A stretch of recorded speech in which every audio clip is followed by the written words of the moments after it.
Hello, welcome. Welcome, everybody. Such a great crowd. So good to see you all here. My name is Kendra Sullivan, and I'm the Associate Director of the Center for the Humanities. And on behalf of everyone here at the CUNY Graduate Center, I'd like to offer a very warm welcome to the 22nd Annual Irving Howe Memorial Lecture with George Packer, introduced by Dexter Filkins. The Graduate Center, as our name implies, is a national leader in graduate education at the master's and especially the doctoral levels. As many of you know, we are home of the pioneering research and creative works of Nobel, Guggenheim, and Pulitzer winners. We're one of the largest PhD granting institutions in the country, and we're especially proud to rank among the country's top 10 institutions in awarding doctorates to students from underrepresented minority groups. I feel confident saying that no other graduate school in the country takes more seriously its public responsibilities or its mission to advance knowledge for the public good. We are also an incubator of vigorous debate reflected in our academic programs, in our scores of free public events, and across our more than 30 centers and institutes, including the Center for the Humanities, where I work. The Center for the Humanities is a vital hub of inquiry and action that inspires and supports collaborative and creative work in the humanities at CUNY and across the city through four key platforms: the Mellon Seminar on Public Engagement and Collaborative Research, Lost and Found, the CUNY Poetics Document Initiative, our working groups in the Humanities series, and general public programming. I hope you will make a habit of attending our public programs, lectures, seminars, workshops, and events, which allow you to truly be at the center of the conversation. This is the 22nd year that the Center for the Humanities is sponsoring the Irving Howe Memorial Lecture in honor of our late colleague, critic, political writer, historian of immigrant culture, gifted anthologist of Yiddish literature, and founding editor of Dissent magazine. Irving Howe taught at the City University from 1963 to 1986 and left his indelible mark on this institution and on many individual students. He has said that his students likewise left a mark on him, and it's true that CUNY students have something unique and powerful to offer. One of our aims of this lecture series is to keep Irving Howe's legacy alive and relevant to new generations of public thinkers and actors forged here at CUNY. In series founder and curator Professor Morris Dickstein's words, Howe had a sense of the past and a belief in the future. It is this belief in the future, as well as his commitment to public thinking, to thinking in public, to rigorous public debate, and to politics as the art of the possible that I want to call into the room this evening. So before I turn the program over to Dexter Filkins, who will introduce George Packer, I would like to thank those who make these lectures possible, especially Max Palevsky, the principal donor to the endowment, Irving Howe's family, including his wife, Ilana Howe, and his children, Nicholas and Nina Howe, as well as committee members, Michael Walzer and David Bromwich. I wish to extend profound thanks to Morris Dickstein, whose tireless commitment to expanding Howe's legacy is the driving force behind this series, continually evolving since its inception in 1996 to respond to changing political and social conflicts, as well as possibilities. Finally, I would like to extend warm thanks to my stellar colleagues here at the CUNY Graduate Center. It's always a pleasure to work with Karen Sander and her team in public programs, and I especially want to thank Elisa Bescher from the Center for the Humanities. Thank you to everyone whose collective labor made tonight's gathering possible. After the lecture, there will be an opportunity for Q&A, and if you would like to ask a question, please queue at the mics on either side of the stage. We're being live streamed, so please do speak clearly. Again, and in closing, thank you and welcome. I do hope you will join us again, and soon. Without further ado, Dexter Filkins is a staff writer at The New Yorker and a Pulitzer Prize winning journalist as part of a team of journalists at the New York Times covering Pakistan and Afghanistan. His book, The Forever War, won the 2008 National Books Critics Circle Award for nonfiction. It's my great honor to welcome Dexter Filkins to the stage. Thank you.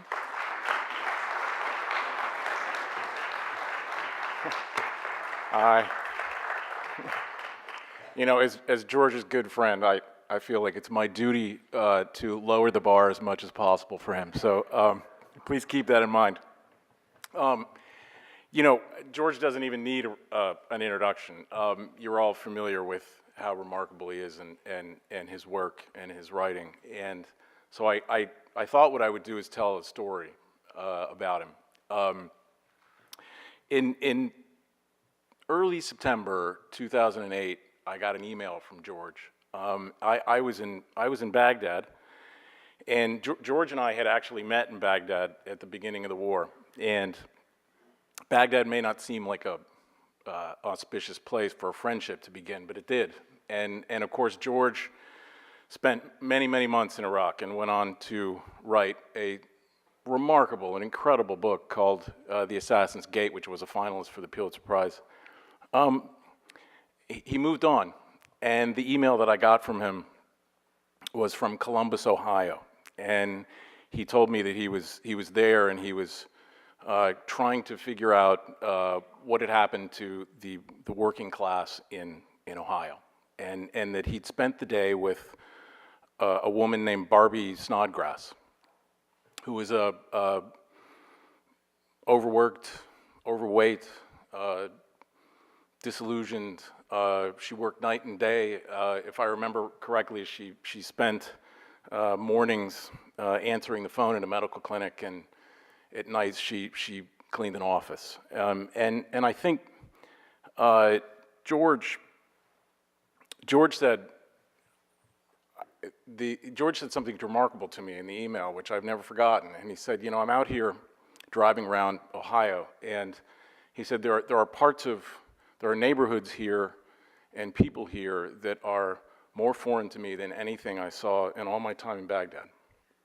And maybe I don't recognize the country anymore. And George went on to write a piece for the magazine exploring just that and the travails of people like Barbie Snodgrass and the working class in Ohio. And it was you could feel the angst in the piece that he wrote, and you could tell that something was wrong. This is 9 years ago, and it was an amazing piece. And then a couple weeks later, Barack Obama was elected president of the United States. It was a wonderfully hopeful moment, as we all remember. And it seemed for that moment that we had been redeemed. That you know maybe the America that we all knew was still possible. And so people more or less forgot about places like Columbus, Ohio, and people like Barbie Snodgrass. But not George. George kept going, and I think he knew that, and he felt that in what he had seen in Ohio was larger than just Ohio. That it was revealing of something much more disturbing. And he over the course of the next several years, he reported and then finally wrote his amazing book, The Unwinding, which I think in a very, very powerful way detailed what had happened to the America what had happened to the America that we all grew up with. And what was so powerful about that book was it was a collection of portraits, essentially, and in their particulars they were irrefutable. And yet together it posed some very troubling questions about America and an indictment of what the country had become. And of course the book went on to win the 2013 National Book Award. And but George kept going even then. And as on the eve of the election in 2016, he wrote a series of pieces, one in particular I'm thinking of that reminded us that perhaps the self-satisfaction that we all feel was a little much. And when the election was over, I think the America that George had been writing about, and which he wrote about in The Unwinding, was finally revealed. And that brings us to today. And you know, George has become, and you all know this because you're here, he's become one of the few indispensable public intellectuals that we have. He's never shied away from a fight, and he's always too happy to puncture any self-satisfied orthodoxy that thinks it's going to last forever. And I hope we're going to get a little bit of that tonight. So if you would all join me in welcoming George Packer.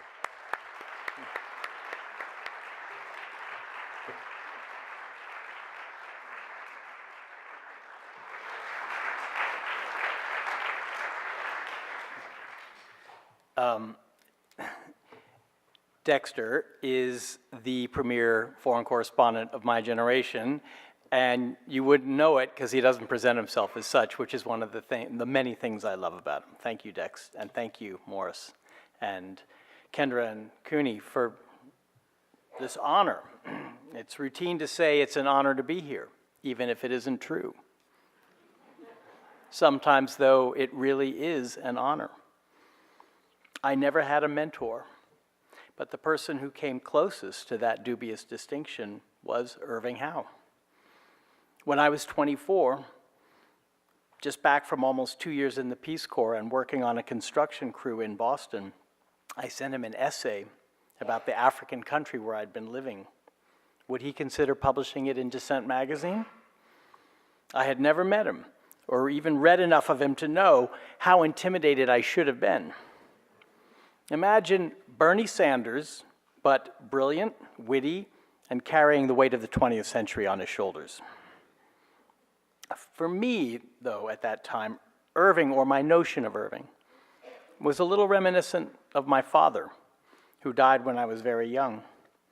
And as I think back, that might have been the reason I wrote him in the first place. To my astonishment, Irving wrote back. I can still see his letter, typewritten on a piece of onion skin paper that he'd used as backing for another letter, whose traces were just barely visible, so that I could secretly read the private correspondence of Irving Howe. And all the more thrilling that it included a reference to George Orwell as an eagle with flat feet. That was how a real writer wrote. I should have been intimidated. The gist of Irving's message to me was that my piece was too long, but he would take it if I cut it. He gave me his home phone number and told me to call him, collect, if I wanted to talk it over. This was 1985. That characteristically democratic gesture was the start of my apprenticeship with Irving and Dissent.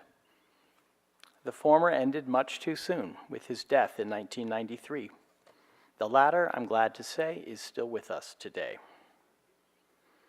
Irving was the very model of an American intellectual. His two lifelong passions were politics and literature. He practiced a form of democratic socialism that was close to the labor movement, and a form of literary criticism that was suffused with humanistic values. Not much of this seems to have crossed the bridge to the 21st century in Donald Trump's America. But one thing I hope to make clear tonight is that Irving Howe's concerns are anything but quaint. Almost 10 years ago, as Dexter told you, I set out to write a book about what happened to America over the generation that coincided with my adult life. That was a large subject, and large subjects are best approached through small dramas. I wanted to create a portrait of the country through the stories of a handful of Americans. It was the depths of the Great Recession, and I began traveling around the country, sometimes as a New Yorker magazine writer, more often on my own dime, mainly to out-of-the-way places that the media tends to overlook: the tobacco and textile region of the North Carolina Piedmont, the decayed industrial city of Youngstown, Ohio, and the new subdivisions around Tampa Bay, which almost overnight had become ghost subdivisions. I met people in these places who became what writers call characters, meaning the subjects of stories. They weren't famous. They thought of themselves as so ordinary that some of them couldn't understand why I was interested. But they let me spend months following them around, asking them impertinent questions, getting to know them in a deeper way than a single interview would allow. I liked listening to them, and they knew how to hold my attention. Plus, they were willing to put up with me. Their stories allowed me to get at my bigger theme, the decline of America's democratic institutions. In a way, it's always satisfying to have your preconceived ideas upended. While I was doing my reporting, I kept meeting Americans who didn't match the familiar red-blue scheme. They might be white Southern country people, but they hated corporations and big box stores as well as the federal government. There was a lawyer who kept imagining, almost welcoming, an apocalyptic vision of armed citizens turning to political violence. There was a black community organizer who talked down the mentality of victimhood. There was an ex-lobbyist who wanted to punish Wall Street executives with sweeping legal reforms and jail time. They followed the Tea Party, but sounded a little like Occupy Wall Street, or vice versa. They were loose molecules, unattached to party hierarchies, more individualistic than the Democrats, more anti-business than the Republicans. Now, the left-right division was not wrong. There was no centrist silent majority waiting to elect Michael Bloomberg as president. Americans, aided by cable news and social media, have sorted themselves geographically and mentally into mutually hostile and incomprehensible worlds. By some measures, political polarization is wider and fiercer than at any time since the run-up to the Civil War, and political scientists have taken to estimating the chances of a second one breaking out. But if you graph this polarization using data like voting patterns in Congress, it tracks quite closely with two other major trends of the past 40 years: growing levels of economic inequality and growing levels of immigration. These trends start to rise in the mid to late 70s and continue right up to the present. So it's an important task for anyone to figure out what these trend lines have to do with one another. Why was post-war America, with a broad middle class, wider distribution of wealth, stronger institutions, more ethnic homogeneity, and higher levels of political participation, less polarized than America today? The simple answer, I think, is that a smaller pie, divided into less and less equal slices among people who look less and less alike, drives them towards cynical and hateful extremes. But my point for now is that the red-blue map could be redrawn in a new way that will explain the political landscape differently and perhaps more accurately as up-down. From this point of view, the affluent on each side of the partisan divide have more in common with one another than they do with the voters down below. A network systems administrator, an oil and gas company vice president, a journalist, and a dermatologist hire nannies from the same countries, dine out at the same Thai restaurants, travel abroad on the same frequent flyer miles, and invest in the same emerging markets index funds. They might have different political views, but they share a common interest in the existing global order and its survival. But for those in the lower half, or two-thirds, globalization doesn't have much of an upside.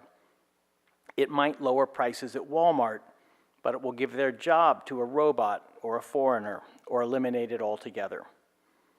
The Americans I met in these ranks were unorganized, unheard, unspoken for, and they were sinking, alone. They were part of a trend toward geographic and social immobility in towns and rural areas. Isolation was a common condition. Among all the people I met, the only one with a network of relations that could provide help when she needed it was an Indian immigrant in Tampa who saved her motel from bank foreclosure thanks to her extended family in Florida, England, and Gujarat. As for the native-born Americans, they were pretty much on their own. For example, there were the Hartzels, a white family in Tampa who had no support of any kind from family or friends or institutions. They were always on the edge of homelessness, and they ended up living with their 2 children in a broken-down car in a Walmart parking lot. Since most of the stores in their neighborhood were owned by Asians or Latinos, the Hartzels acquired the conviction that immigrants must receive 7 years of government benefits after arriving in America. Danny Hartzell was trapped by the uncertainty of part-time work at a Target stockroom, with a schedule that changed from day to day at the company's convenience and sometimes reduced his weekly hours to the vanishing point. He was even made to watch a video about the evils of unions. If you remember Studs Terkel's great oral history, Working, from the early 70s, in it, the union industrial workers are trapped in monotonous jobs that they hate and that turn them into numbers and cogs. Today, that looks like enviable security. The people I wrote about believed that the middle class was gone, that the game was rigged for the powerful and connected, and that their children were screwed. They saw money going to the top, or out of the country, or to the undeserving down below them. There was a pervasive fear of scams and a longing for simple explanations. And these feelings easily turned to anxiety and nostalgia and an impulse to blame the other: Black Americans, coastal urban elites, Muslims, immigrants. The institutions of middle-class democracy, government, business, media, university, bank, union, church, civic group, were all remote and seem geared for the benefit of those who run them. And no institution has been guiltier of this abandonment than the 2 political parties.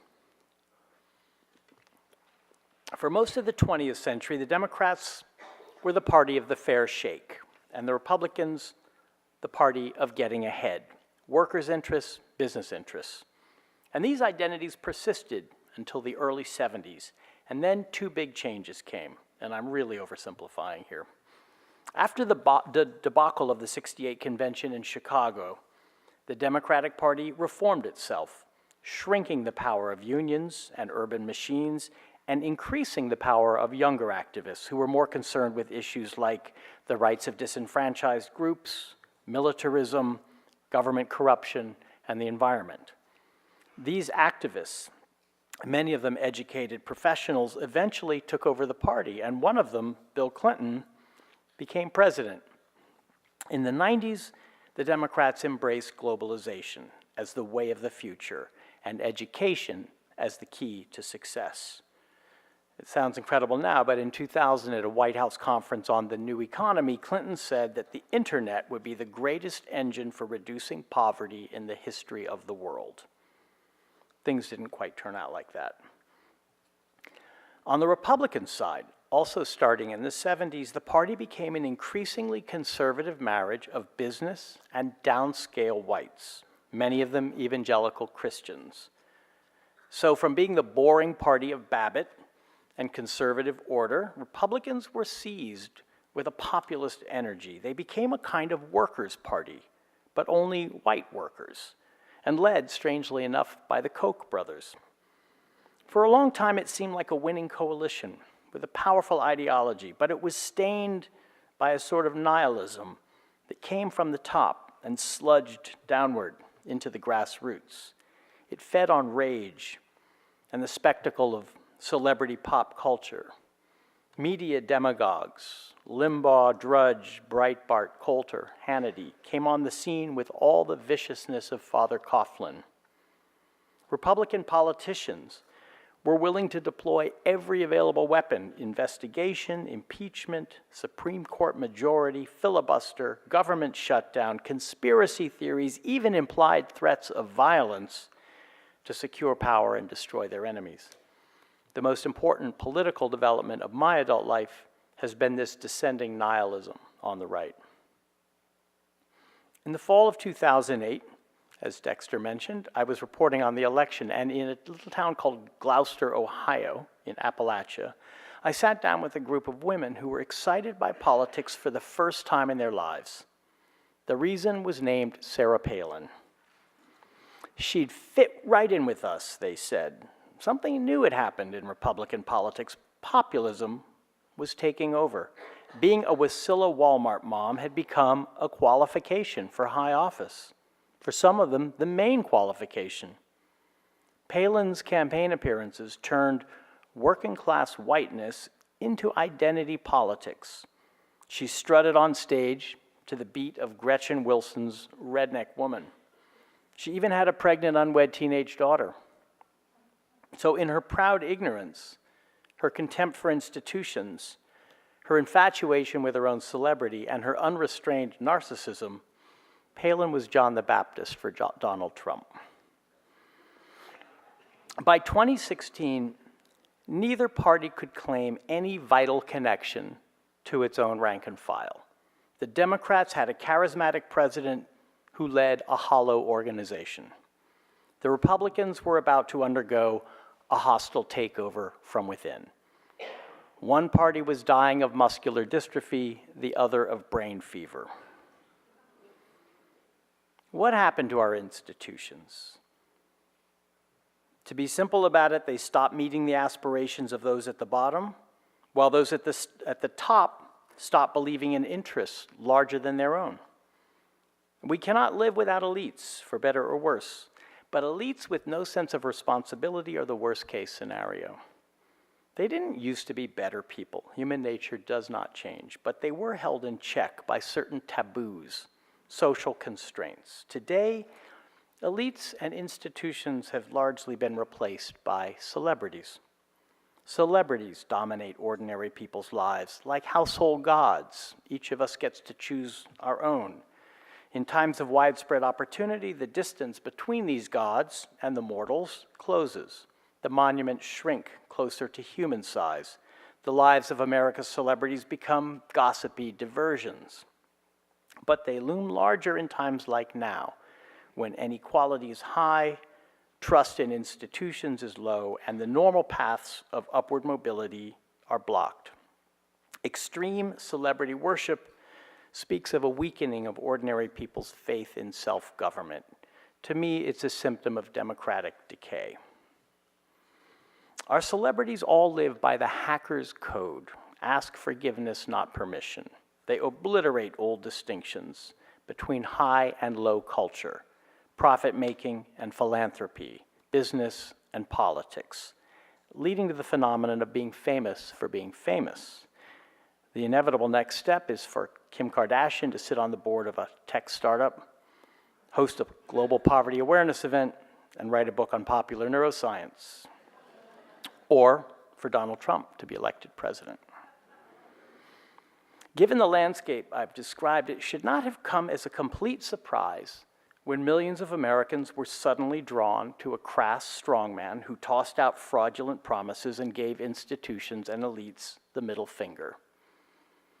My book did not predict Trump, but it did describe the early warning signs of something like Trumpism.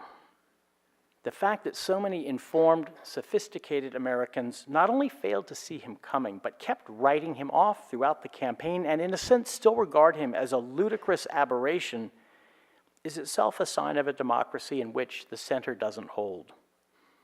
Most of his critics are too reasonable to fathom his kind of politics. Some don't know a single Trump supporter. But to fight Trump, you have to understand his appeal.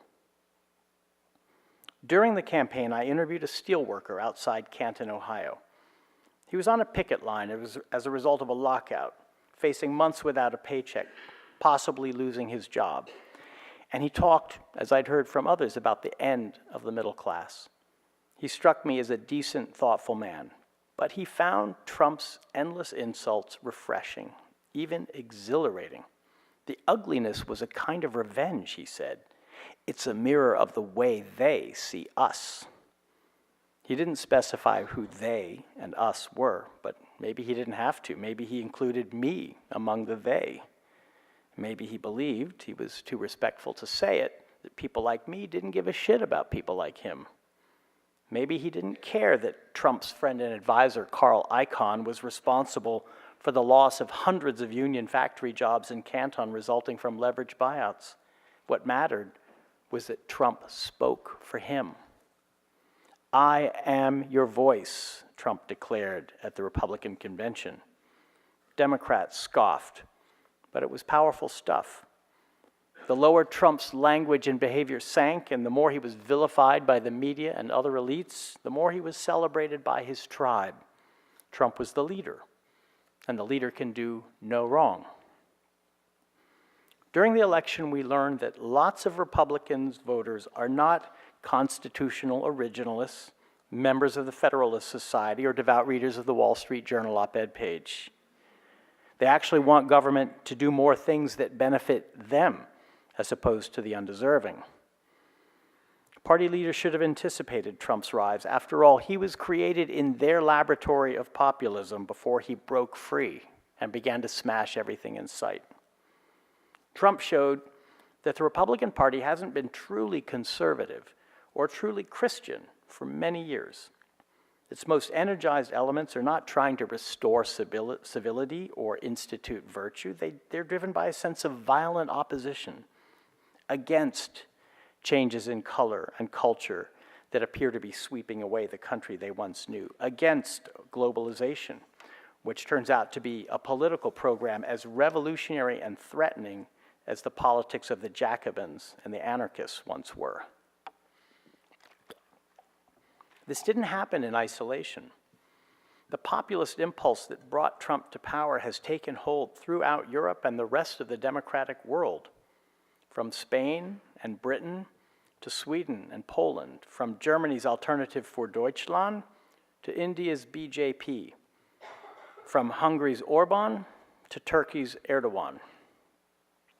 This global reaction against globalism is described in the work of the Harvard political scientist Yascha Mounk, who writes that over the past generation, stagnant living standards, mass immigration, and the advent of weaponized information have weakened the democracies and split apart what once seemed like an inseparable idea, liberal democracy, into two kinds of polity, both harmful to self-government.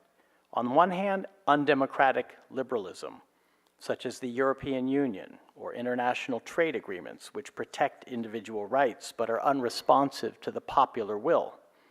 On the other hand, illiberal democracy, such as the governments of Hungary and Turkey, where the people vote for leaders who trample the rights of individuals and minorities, marginalize free media, free speech, independent courts, and opposition parties, and ultimately become autocrats. People in Europe and elsewhere have a history with this kind of politics. At its most virulent in the 20s and 30s, it took the form of fascism. But in spite of Joe McCarthy and the plot against America, we Americans really don't know it very well. Democracy has always been our creed, and even the two times when it came under existential threat, the Civil War and the Great Depression, we continued to hold elections with the usual political parties, and we amended the Constitution rather than discarding it. No one ever got very far in American politics by trashing democracy until now. No one cause explains the 2016 election. It was too monumental for that. It was about many things. It was about race. After 8 years under a black president, Trump won in every category of white voters, regardless of income, education, age, or sex. It was about immigrants. They were Trump's favorite target. He did not do well in places that have a long experience of immigration. He did best among white Americans in places experiencing non-white immigration for the first time. He did horribly in Los Angeles and Queens, including among whites, but he crushed it in northwestern Iowa. 2016 was about gender. The level of sheer hatred directed at Hillary Clinton continues to defy any explanation of her personality or her emails. It was about the vast urban-rural divide. It was about economic anxiety. Not necessarily economic hardship, Trump supporters had a slightly higher average income than those who viewed him unfavorably, but they had low levels of education, of social capital and mobility, and of hope. They saw their communities going down and their children and neighbors struggling, and they didn't believe that the political elites would or even wanted to do anything about it. Now, a great deal of effort has gone into weighing and measuring these different factors as if there's a contest to declare the winner. I'm not going to try. I'd only say they tend to go together, and they reinforce each other. 8.5 million Americans who voted for President Obama in 2012 voted for Donald Trump in 2016. They decided the election. He beat Clinton because he did better than Mitt Romney, and she did worse than Obama in key counties of the upper Midwest, North Carolina, and Florida. The voters who swung from Obama to Trump were whites without a college degree. And some other Obama voters, largely young and or black, didn't turn out. Altogether, the election was about alienation. This alienation goes beyond whether you're for or against Obamacare. It really has very little to do with policy. I interviewed Hillary Clinton a month before the election, and she laid out numerous ideas for making the economy more fair and bringing back manufacturing jobs and forcing corporations to be more responsible. And as she spoke, I remember thinking two things. First, why haven't I heard this before? And second, none of it will matter on election day. It's not going to get through. The wind's blowing too hard and wild. She was an incrementalist, an institutionalist in a hostile climate.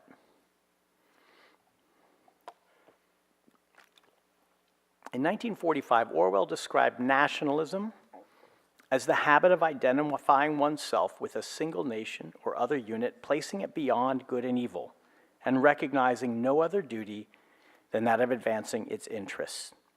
Orwell called it the strongest force in the world, stronger than religious faith, socialism, or internationalism. It still is. American nationalism today resembles other ethno-nationalisms on the rise in Europe and around the world. We still don't know the extent and effectiveness of Russian meddling in the campaign, but one thing is already clear. The Russians knew us better than we knew ourselves. They understood how divided and cynical we had become, what easy prey to fake news stories and ginned-up outrages, what shallow playthings of Twitter and Facebook. The Russians understood how the tech giants, lulled by their own success and narcissism into believing they were unique forces for good, how easily these companies could be turned against our democracy. The targeting was clever and precise. Russian saboteurs and their online American collaborators knew exactly how to freak out white Christians in small towns outside Detroit by inventing a strident local campaign against Islamophobia. And by the way, the same thing happened last month during the Catalonian independence referendum. Some of the divisions were also fueled by Russian-inspired fake news. It turns out every society is fragile. Every society can be torn apart by forces nihilistic enough to want to try. The Russians understood there was nothing exceptional about us, after all. We were becoming more and more like Europeans, and the weapons of information war that were already succeeding in Ukraine and Hungary could also be used in Arizona and Wisconsin. The Russians somehow intuited that our attachment to liberal democracy had grown dangerously weak. Trump drove some of it, but the trends predated him. According to research by Yasha Monk, Americans born in the 80s are twice as likely to consider democracy a bad form of government as those born in the 30s.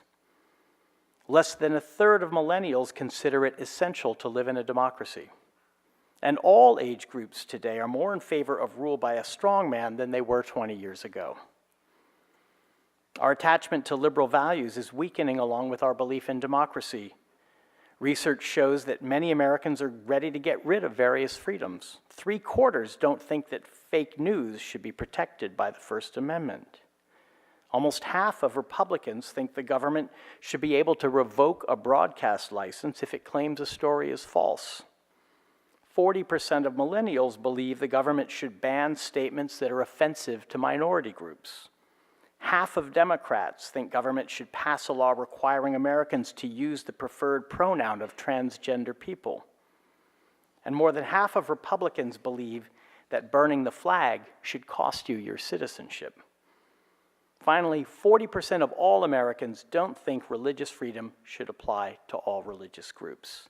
It all seems to depend on which tribe you belong to. I don't want to sound sentimental, but all of this makes me sadder than I can express to you. The essence of American politics today is tribalism. By that I mean something close to Orwell's nationalism, fierce attachment to one's group, a constant sense of embattlement and us against them in the struggle for power, susceptibility to confusing truth with lies and ends with means, readiness to submerge individual judgment and deviation in the interests of the group, a contagion of mob thinking, greatly strengthened by social media, and a longing for a leader who has simple answers for the aspirations and resentments of the tribe. By tribalism, I mean the opposite of liberal democracy. Richard Rorty foresaw much of this back in the late 90s in his book, Achieving Our Country, whose title comes from a line from James Baldwin. Rorty described the growing gap between the educated elite and the old working class, and he wrote, "At that point, something will crack. The non-suburban electorate will decide the system has failed and start looking around for a strong man to vote for, someone willing to assure them that once he's elected, the smug bureaucrats, tricky lawyers, overpaid bond salesmen, and postmodernist professors will no longer be calling the shots. One thing that's very likely to happen is that the gains made in the past 40 years by black and brown Americans and by homosexuals will be wiped out. Jocular contempt for women will come back into fashion. All the resentment which badly educated Americans feel about having their manners dictated to them by college graduates will find an outlet." That was in the late 90s. After Trump's election, this passage enjoyed a brief fame for being prophetic. But interestingly, in the same slim book, Rorty also wrote, "Nations rely on artists and intellectuals to create images of and to tell stories about the national past. Competition for political leadership is in part a competition between differing stories about a nation's self-identity, between differing symbols of its greatness." In other words, the stories we tell about the past create an idea of who we are as a nation. There's never been a single idea of what that means. Politics is a contest of narratives. The traditional party divide between the fair shake and getting ahead has broken down. Today, instead, I see 4 dominant narratives. And for one reason or another, none of them gives us what we need. They all keep us in the hole where we find ourselves. The first is libertarian America. It imagines a nation of individuals responsible for their own fates. Its key texts are the Federalist Papers and the works of Friedrich Hayek and Milton Friedman. Its watchword is freedom. Its ultimate aim is the nation without the state. This was the idea behind the Reagan Revolution, and in his words, it had the power of uplift and transformed the political landscape, replacing what I call the Roosevelt Republic with a vision of limitless opportunity and creating a new majority. Like all the narratives I'm describing, libertarian America has some validity to its critique. In the 70s, government seemed to fail at almost everything it tried. The relentless growth of the regulatory state gave unelected bureaucrats outside power in people's lives in ways that could be stifling, sometimes even ridiculous. It's a version of undemocratic liberalism. In his libertarian tract, By the People, Charles Murray reports that the number of pages in the Code of Federal Regulations grew from 22,877 in 1960 to 174,545 in 2012. It's the kind of thing a progressive wouldn't even think to count.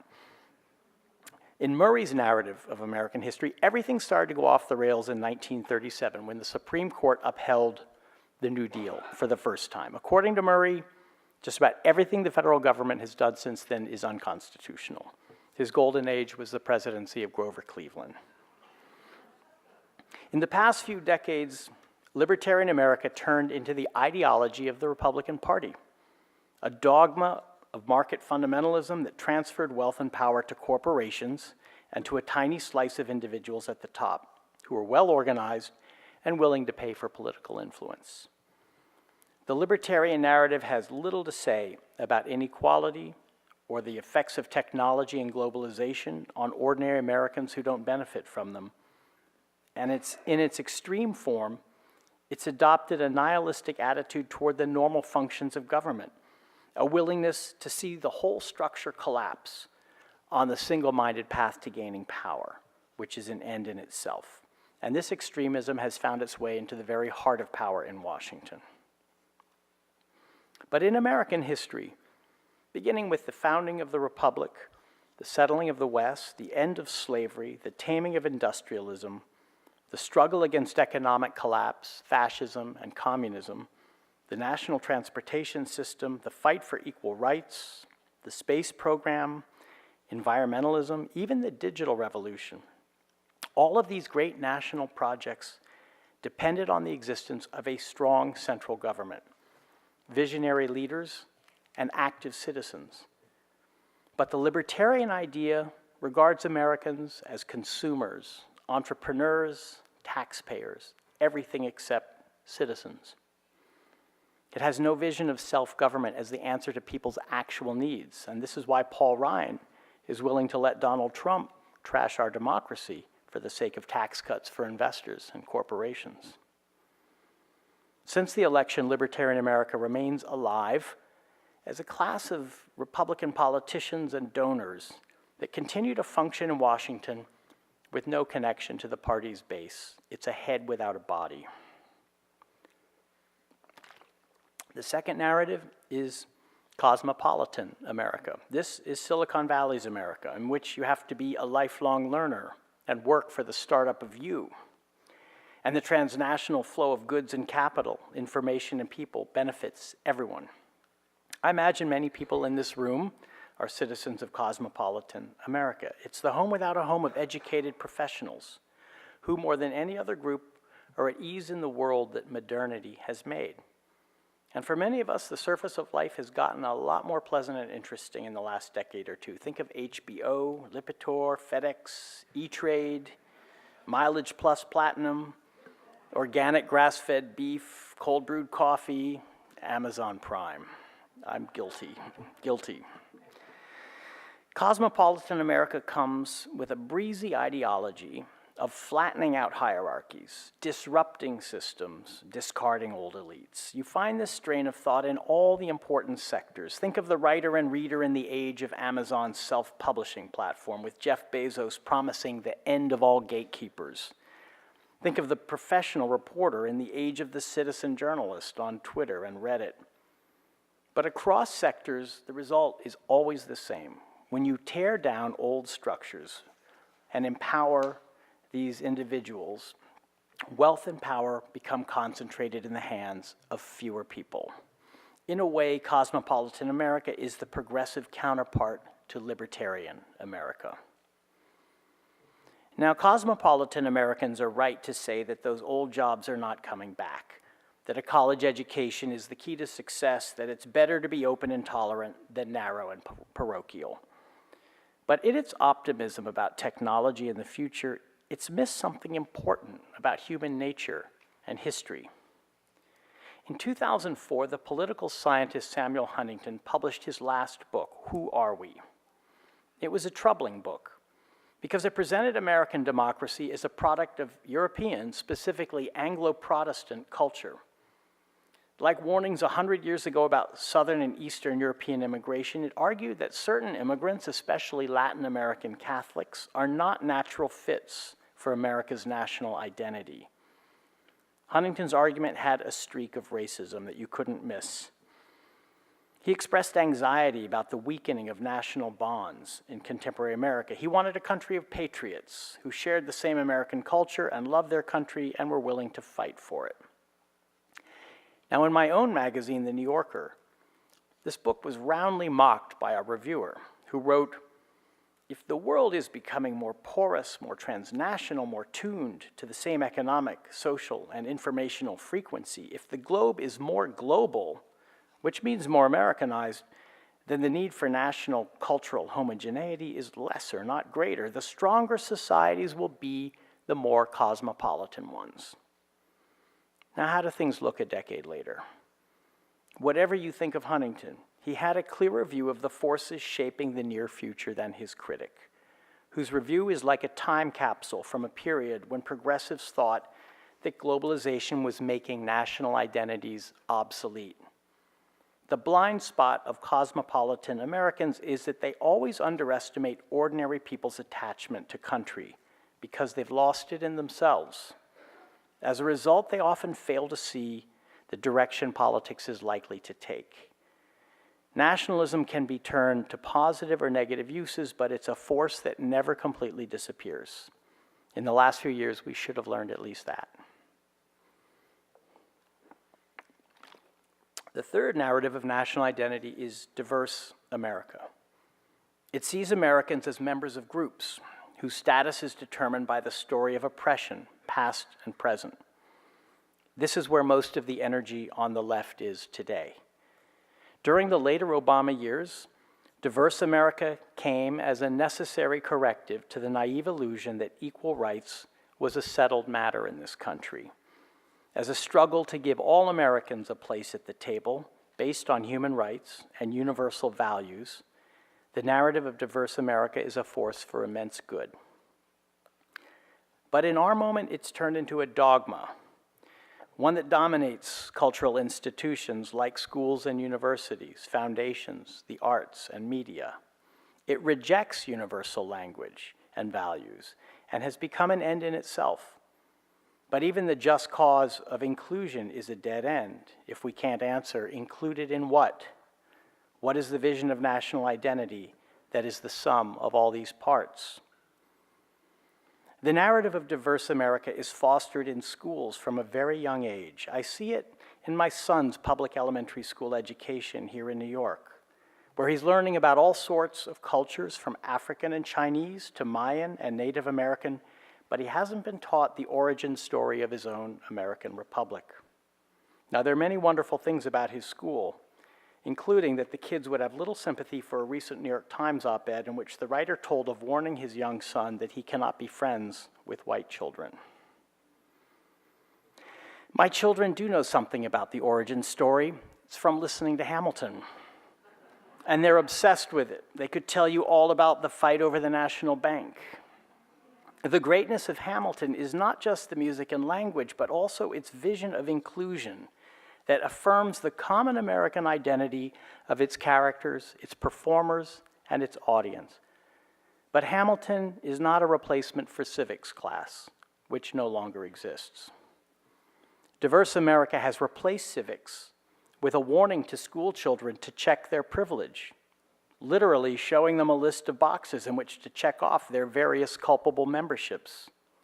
It celebrates difference without teaching the concepts and the history, good and bad, achievement and failure, that underlie the struggle for equality. King demanded that America live out the true meaning of its creed. The most powerful voices today claim that the creed itself is foul. The very notion of American identity with its symbols and rhetoric is taken to be a coercive whitewash.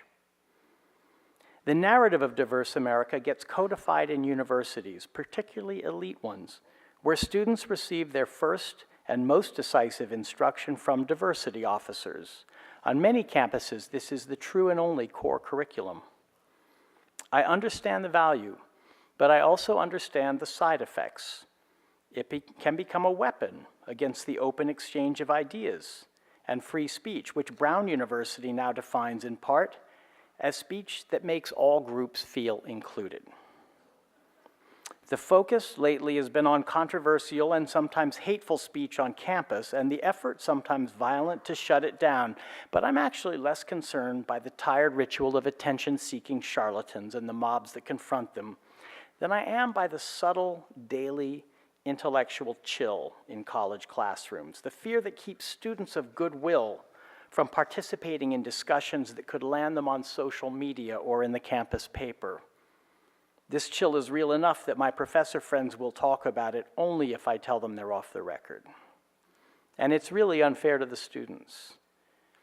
The products of these educations are less able or less willing to think in larger terms than their own group, which means they can't find common ground or effective arguments that can reach people of different backgrounds and views. Here's a recent story from Diverse America. Kirkus is a famously stingy old book review with a lot of influence. A month ago, Kirkus reviewed a new young adult novel called American Heart, a dystopia about a near-future America with Muslim registries and internment camps. The narrator is a white teenage girl in the Midwest who slowly discovers the horror of this system, and she helps an Iranian immigrant woman flee to Canada. The author submitted the novel to her Muslim friends for multiple sensitivity reads. But Kirkus added another level of sensitivity screening with a new rule for assigning reviews, and this is a quote from Kirkus. Because there's no substitute for lived experience, as much as possible, books with diverse subject matter and protagonists are assigned to own voices reviewers, to identify both those books that resonate most with cultural insiders and those books that fall short. By this rule, cultural outsider Saul Bellow would be prohibited from raving about diverse novelist Ralph Ellison's Invisible Man. Cultural outsider Zadie Smith would have to be called out for writing her novel on beauty as an homage to cultural insider E.M. Forster. In keeping with its rule, Kirkus assigned American Heart to an observant Muslim woman of color. But somehow, all these layers of screening did not prevent a political mistake from slipping into the final product. Because the reviewer loved American Heart, she gave it a starred review. Almost immediately, one of the many mobs on social media, the subgroup of hypervigilant young adult fiction police, yes, they are out there, watch out, denounced the book and the review for failing to see that a white writer had no business portraying a non-white Muslim character through the eyes of a white protagonist. It was the Huckleberry Finn mistake. Kirkus caved, withdrew its starred review, and compelled the reviewer to reconsider her praise. In place of the withdrawn review, the editor-in-chief, Claiborne Smith, posted a statement. We've removed the starred review from Kirkus.com after determining that while we believe our reviewer's opinion is worthy and valid, some of the wording fell short of meeting our standards for clarity and sensitivity, and we failed to make the thoughtful edits our readers deserve. The editors are evaluating the review and will make a determination about correction or retraction after careful consideration in collaboration with the reviewer. These sentences we write at home in a communique from the Central Committee announcing the purge of Comrade X from the Politburo. This is language that is trying not to say what it means. It has something to hide. It's driven by fear, and like most frightened thought, it ends up in the arms of an absurdity. By Kirkus's own standard, the privileged white male who runs the organization is the cultural outsider, not the Muslim woman of color who wrote the review. Yet he forced her to correct her mistake. And when the book was reposted, it no longer had the star. It included a new sentence, quote, "It is problematic that Sadaf is seen only through the white protagonist filter," unquote. Apparently this language brought the review up to Kirkus's standards for clarity and sensitivity. I've told this story at length because to me it contains so much that we've come to accept as normal in the culture. Soft separatism marked with no trespassing signs, tyranny of the majority on Twitter, self-censorship, an attitude toward identity that starts out rejecting essentialism and ends up embracing it. I realize saying this makes me sound a little like a conservative, but in my own mind, it makes me a liberal. Diverse America is reacting to Trump and Trump is making it more extreme. He shrewdly sees it as an ally. It sounds more and more like the progressive echo of America First. And this brings me to the fourth narrative of national identity, the one that prevailed in last year's election. America First is the most superficially nationalistic of the four, but its nationalism is shallow, static, pessimistic, and brittle. It's convinced that the country has lost its identity because of contamination and weakness, the contamination of others, foreigners, Muslims, the weakness of elites who have no allegiance to the country because they've been globalized. They eat sushi and attend conferences in Dubai and take vacations in Australia. The elites have betrayed the true patriots.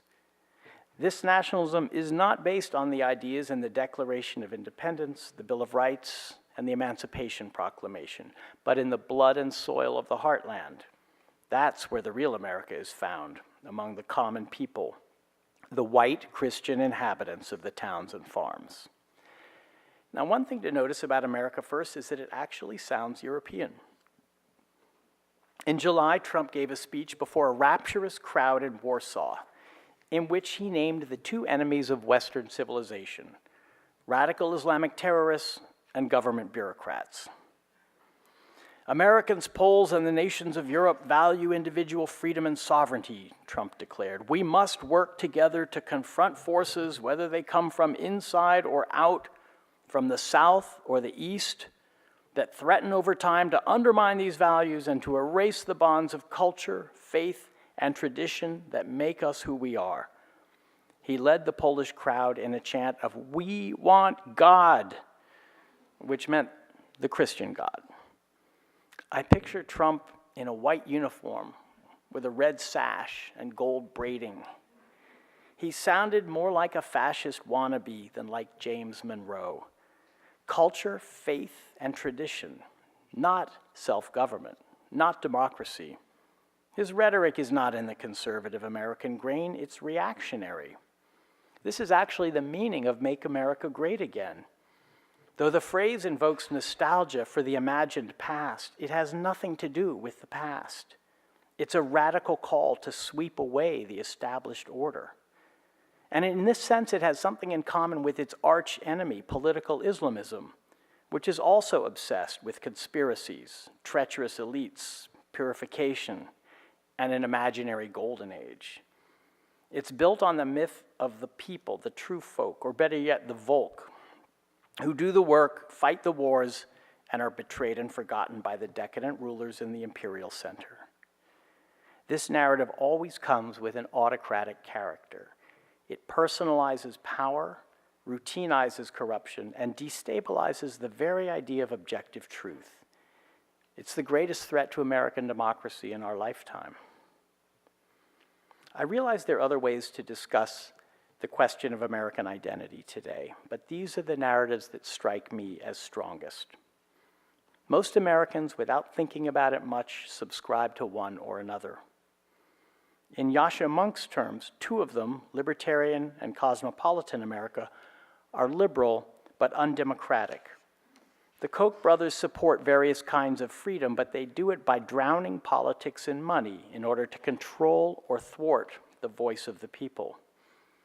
Silicon Valley stands for an open and connected world as long as the data stays in its hands and the government stays out of its business. In turn, diverse America and America First are democratic but illiberal. They empower people while undermining free institutions.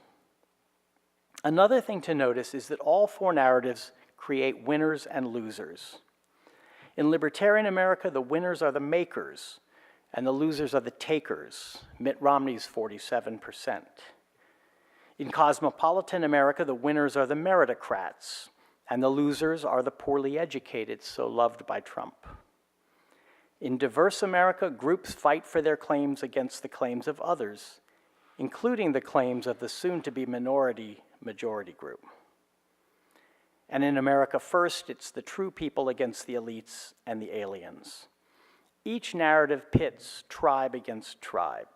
Each tribe imagines that the others are illegitimate and will eventually somehow disappear, by being defeated at the polls, or overtaken by demography, or walled off, or just by dying off. None of them has much conviction in the values and institutions of our democracy. Throughout history, we've always fallen short of the ideal. What's new is the sense that the ideal itself might not be worth the effort. And yet every day reminds us that it is.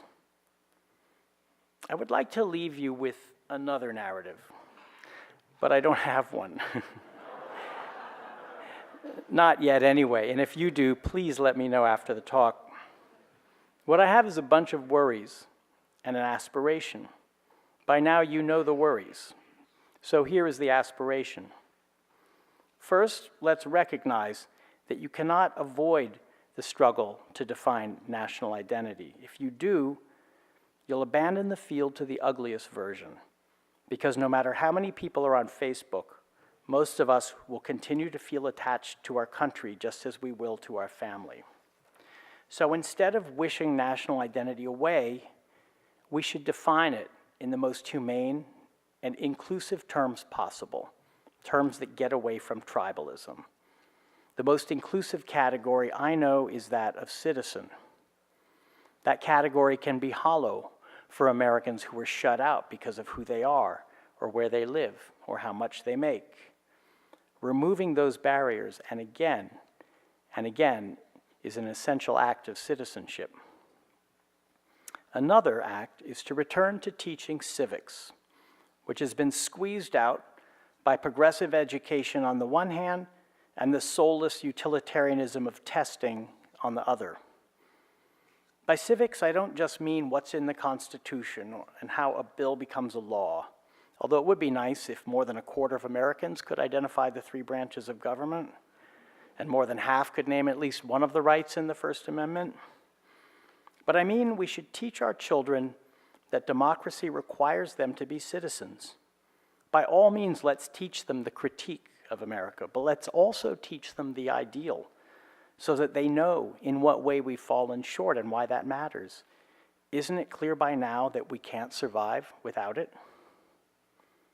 For those citizens who make a living with words and ideas, there's a particular responsibility to stand up for these values and a particular inclination to be the first to abandon them. And this brings me back to Irving Howe, who in 1968, in one of his finest essays, wrote about, quote, the problem of liberalism. Not liberalism as one or another version of current politics, nor even as a theory of power, but liberalism as a cast of mind, a structure of norms by means of which to humanize public life. To protect the values of liberal democracy, often against those who call themselves liberal, is an elementary task for intellectuals, unquote. I know citizenship sounds namby-pamby. It isn't. It's hard work, and it often feels like failure. I'm not saying tone it down, be more polite, pretend we can all agree, when in fact there are fundamental values at stake that Americans will never agree on. I'm saying we should be more militant, not for my tribe or yours, but for our democracy itself. Thank you.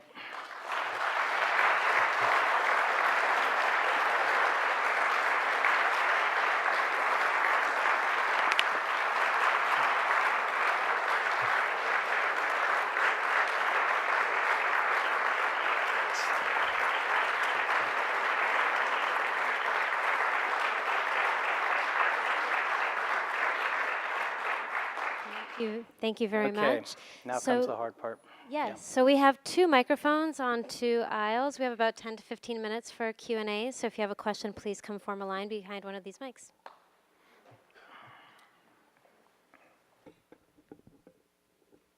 I know that Trump has the support of 37% of the population, give or take, and obviously... So did Hitler, by the way. So did Hitler as well.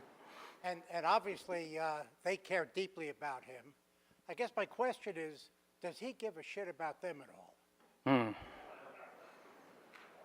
No. We could save some time here. No, they're a very convenient foil. They're his mojo. They got him there. interestingly, his support among the white working class has dropped precipitously since the election, more than any other group, and I don't think it's because he has been toning down the bigoted rhetoric or the dog whistles. I think it's because they're beginning to see that he is truly just another Republican plutocrat whose interest seems to be more cutting taxes than getting jobs for them. But there is still, you're right, 37% who I don't think can be convinced by anything, any argument. And that's like one of these, like a hard knot in the middle of our politics that you just can't undo. You have to work around it, live with it, try to beat it. But that is the truth of it, yeah. Well, I feel so moved and almost crushed by your talks. Oh no, I But didn't mean that. So I'm going to kind of do a tangent. I was wondering, what do you make of this widespread rage on the part of women in the last couple of months, I don't know, who are successively like radiating out, toppling men, I mean, reasonably so, for their inappropriate behavior? I mean, the political implications of that, I've thought of it as displaced rage against Trump.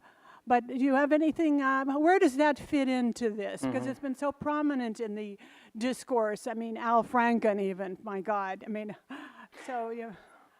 I think it's a completely justifiable outrage at Trump, who seems to be the only... The timeliness, I mean, it's just... There's, Trump stirred up a lot of feeling, and I think the red hot core of that feeling had to have been among women who felt that he had been elected over clear evidence that he was a molester, a misogynist, a bigot, and this is a kind of delayed reaction to that, and as well as a completely, to me, justifiable reaction to the, it's like a long history that was secret, now it's come public, and that creates a tremendous release of energy and feeling, and that's what we're seeing, and I think for almost entirely it's a good thing. Men are not going to think the same about this, I hope, ever again. They're going to be scared, and they should be. Charlie Rose isn't looking so good tonight, in case you haven't checked your Washington Post. This is a, for me, this is a part of what I'm calling citizenship, because these women are demanding justice and equality. If it becomes a definition of men that stops caring about distinctions between flirting and assault, then I would get worried about it. And there is a tendency in our culture right now to obliterate those distinctions. But right now, I think that this is almost entirely a good thing to be idealistic about it. It's a good thing for democracy.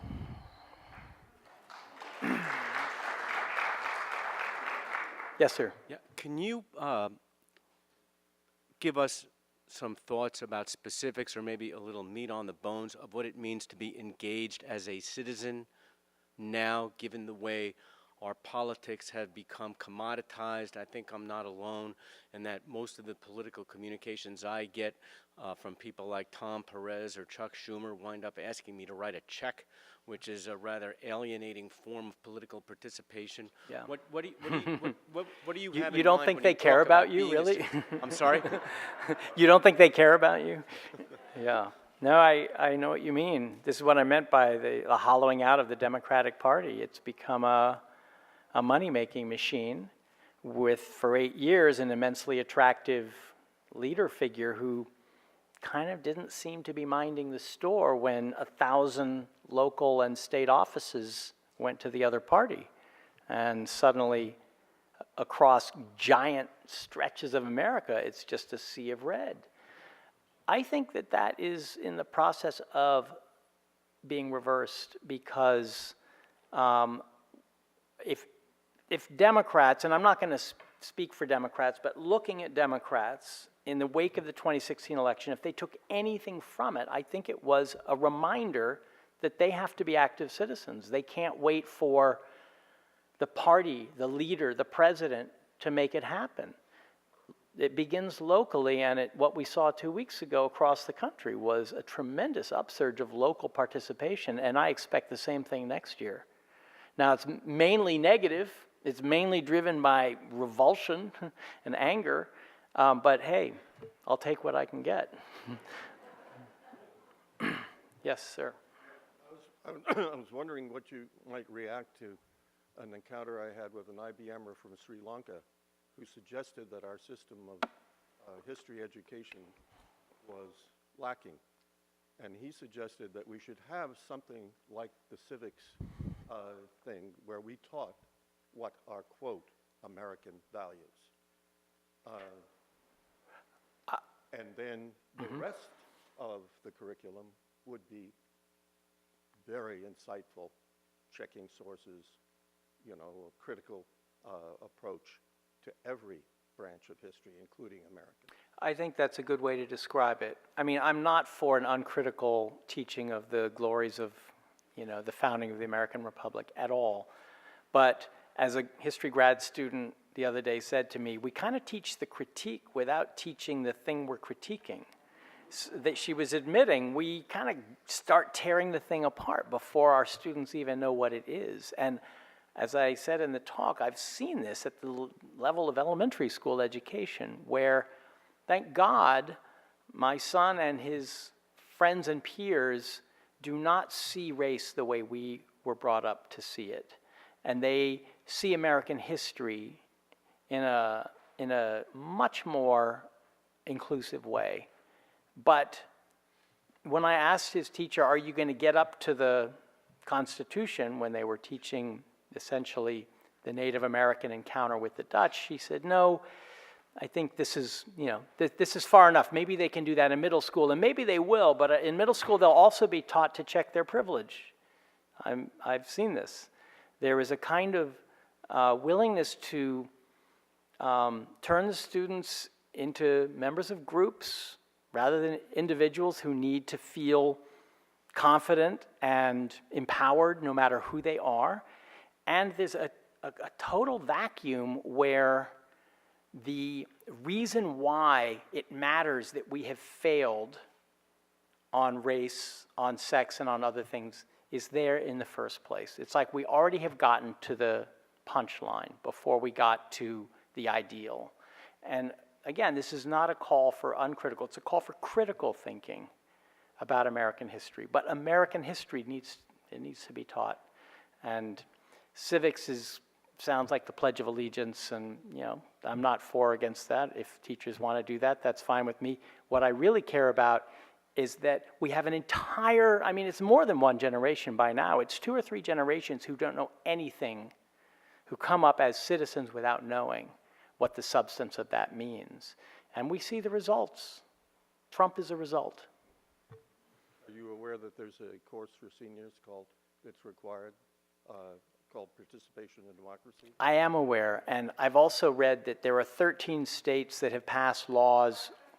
The question is, am I aware of, yeah, that there's... New York State. Okay. Say it again. I taught that course in the first year's Participation in Democracy. Say it again. Participation in Democracy. And it was a course in which we got the kids involved in participating in the community in a variety of ways, and we exposed them to the different elements in the community. I imagine most people in this room were taught civics at some point along the way. I remember being bored by it. It seemed kind of routine. I wish it had been taught better. Now it's not taught. I have just learned that like 13 states have passed laws requiring that it be taught. They may not teach it the way I want it to be taught, but at least they are passing laws, and I think New York State should do something like that too. We're just going to take one more question. Okay. Yes, sir. One more? Yeah. Okay. In the spirit of practicing good citizenship, I'd like to know how we can share your words of tonight with others. I have a whole list of people would like to share them with. Is this going to appear in social media, on social media? Is there a transcript that I can get my hands on? Thank you for that. I'm not on social media, but CUNY is, and maybe Elisa can answer the question better. I'm sure this is going to be available on video from CUNY, right? We're going to have the video added with closed captioning, and then it will be available on the Center for the Humanities website, as well as the GC video channel.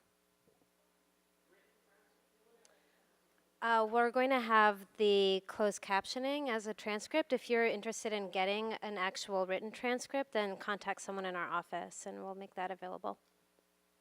Okay, thanks so much for your patience.